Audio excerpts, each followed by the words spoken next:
Ecclesiastes Chapter 1. The words of the preacher, the son of David, king in Jerusalem. Vanity of vanities, says the preacher, vanity of vanities, all is vanity. What does man gain by all the toil at which he toils under the sun? A generation goes and a generation comes, but the earth remains forever. The sun rises and the sun goes down, and hastens to the place where it rises. The wind blows to the south and goes around to the north. Around and around goes the wind, and on its circuits the wind returns. All streams run to the sea, but the sea is not full. To the place where the streams flow, there they flow again. All things are full of weariness, a man cannot utter it. The eye is not satisfied with seeing, nor the ear filled with hearing. What has been is what will be, and what has been done is what will be done. And there is nothing new under the sun. Is there a thing of which it is said, "See, this is new"? It has been already in the ages before us.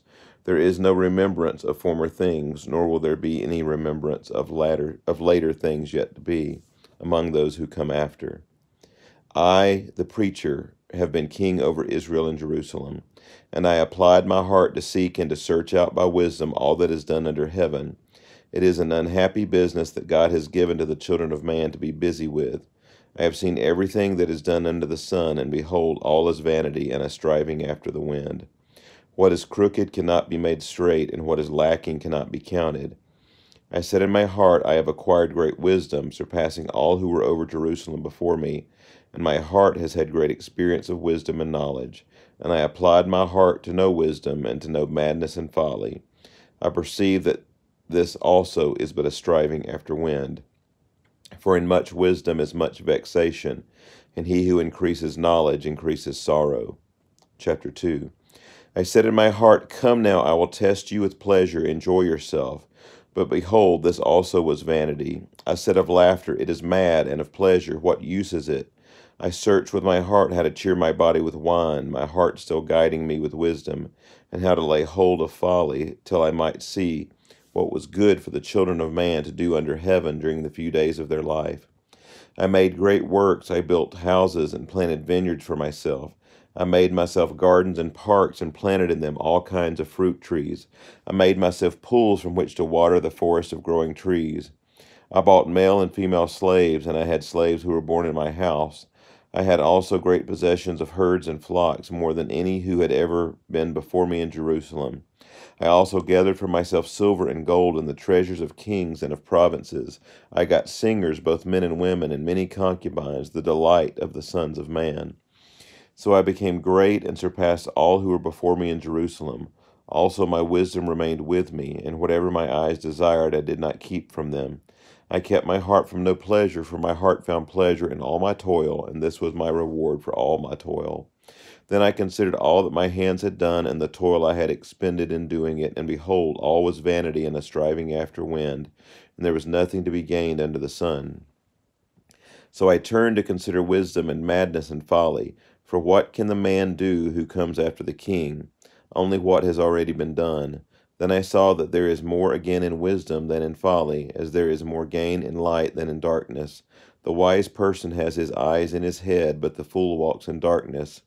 And yet I perceive that the same event happens to all of them. Then I said in my heart, What happens to the fool will happen to me also. Why then have I been so very wise? And I said in my heart that this also is vanity. For of the wise as of the fool there is no enduring remembrance, seeing that in the days to come all will have been long forgotten. How the wise dies just like the fool. So I hated life, because what is done under the sun was grievous to me, for all is vanity and a striving after wind. I hated all my toil in which I toil under the sun, seeing that I must leave it to the man who will come after me. And who knows whether he will be wise or a fool? Yet he will be master of all for which I toiled and used my wisdom under the sun. This also is vanity. So I turned about and gave my heart up to despair over all the toil of my labors under the sun, because sometimes a person who has toiled with wisdom and knowledge and skill must leave everything to be enjoyed by someone who did not toil for it. This also is vanity and a great evil.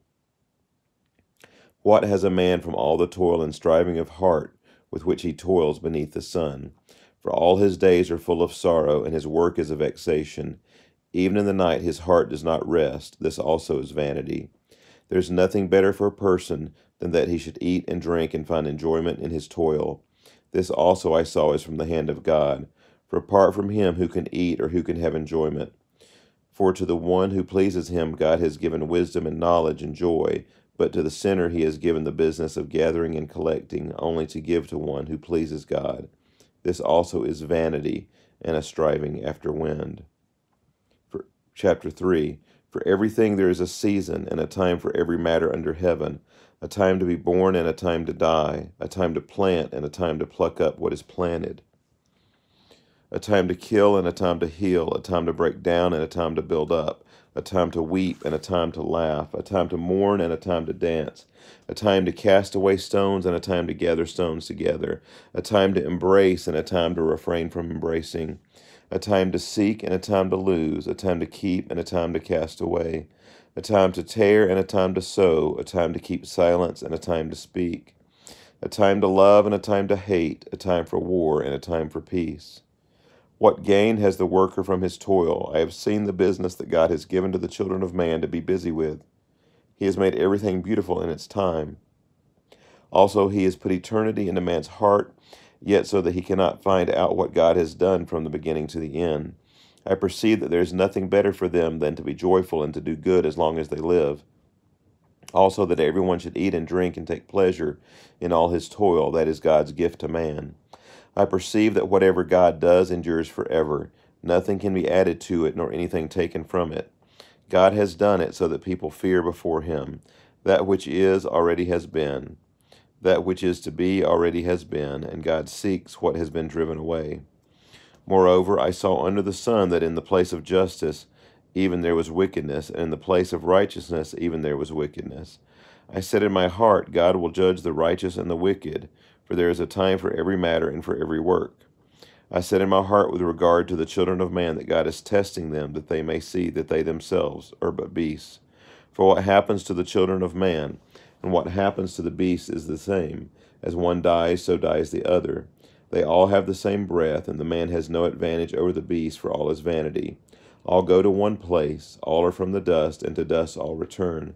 Who knows whether the spirit of man goes upward and the spirit of the beast goes down into the earth? For I saw that there is nothing better than that a man should rejoice in his work, for that is his lot. Who can bring him to see what will be after him? This concludes Ecclesiastes chapter 3.